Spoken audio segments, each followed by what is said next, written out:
හයි මිනසන් කොනිචිවා මම අද ඔයාලට කියලා දෙන්න හිතුවා ජපන් භාෂාවේ තියෙන ආචාර විදි පිළිබඳව.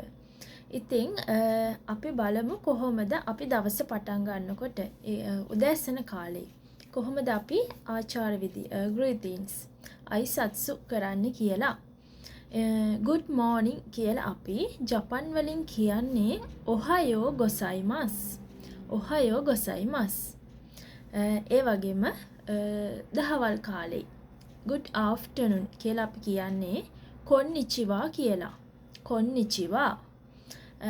මේ කොන්නිචිවා කියන එක අපි දහවල් කාලේ වගේම සුබ දවසක් කියන්නත් අපි කොන්නිචිවා කියලා කියනවා.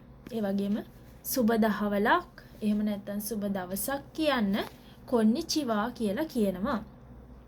ඊළඟට සවස් කාලේ good evening කියලා අපි කියන්නේ කොන්බන්වා. කොන්බන්වා. රාත්‍රී කාලේ good night කියලා අපි කියන්නේ ඔයසුමි නසයි. ඔයසුමි නසයි.